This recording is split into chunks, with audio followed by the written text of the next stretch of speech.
In the land of grills are back. Yeah, we're talking about the Expert Grill, portable charcoal grill, and the Weber Smokey Joe. Which one is actually better? I think a lot of you are going to make an assumption that maybe that one's better, but have you ever considered that one? For the price, you might be surprised. Let's take a close look, see? Let's get started. A lot of you are saying, Tom, what really prompted you to do this? Well, the fact that this thing is just 15 bucks at Walmart.com, that's what prompted me to do that and say, hey, you know what? Has anybody ever compared the Expert Grill against the Weber Smoky Mountain? You're going to say, well, American made. No. That thing's been made in China for a long time, as is this one right here. So let's take a look at the price of the Weber Smoky Joe, and then we'll do a deep dive into both of them. All right, on Walmart.com, there's the Weber Smoky Joe, 50 bucks. You're right, they do go on sale occasionally, but still 50 bucks versus 15. Let's open them up and take a closer look. All right, these both claim to be about 14 inches. The Expert Grill actually says 14 and a half, and I don't know where they're measuring from, but I don't get no 14 and a half. The Weber we've always known has been 14, and 14 it's more like 14 and a half outside to outside as opposed to the Expert Grill. Grade-wise, we got porcelain coated enamel. They are definitely thinner though, as opposed to the Weber. The Weber has a deeper area for the charcoal, and the vent is underneath, whereas we've got just this charcoal holder there, which is relatively shallow, and you can see you've got two ports here that open and close to to let the air in. I guess that would work. I'm just not so sure if it'll work any better than that. That goes from underneath, and I think that would be a lot more efficient. The ash just stays in there on the Expert Grill.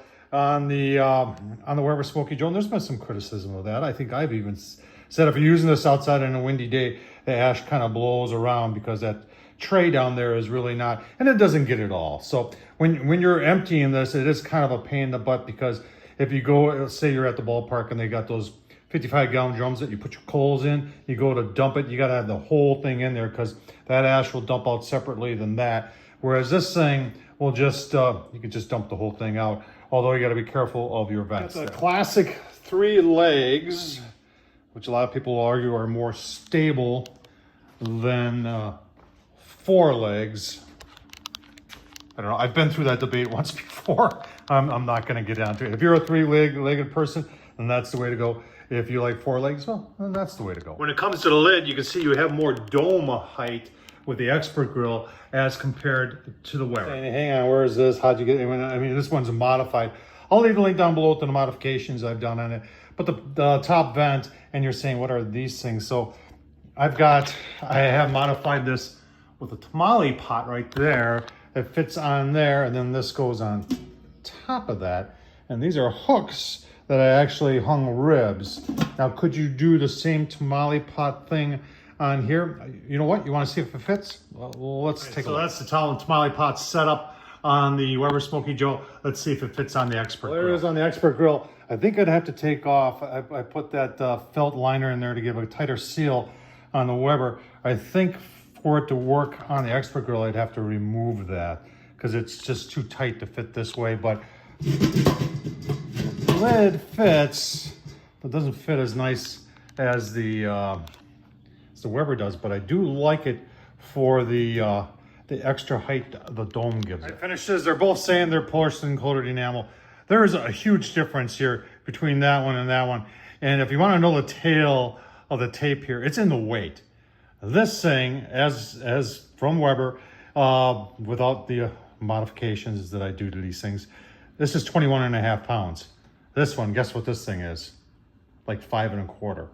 So what do you think that tells you about the thickness of the steel here? You can just feel it. I mean, there's a huge difference in the thickness of the steel that's used to make these. Now, if you're looking for a throwaway grill, say you're going camping and you know this thing's gonna get beat to hell for 15 bucks, and you maybe use it once a year, or something like that, this may be worth it. But careful when you put it on a table. If it's really windy at 5 pounds, it might blow away. 21 pounds, you know what you're getting with Weber in this case. And this is an older one, so maybe the newer ones aren't 21, but that came straight from the website. So I'm assuming this one's probably even heavier. And, 21 versus 5, no competition in my book. What do you think? Tom Horseman of YouTube, thumbs up, leave a comment. Would you take this one or would you take that one? Thanks for watching, folks.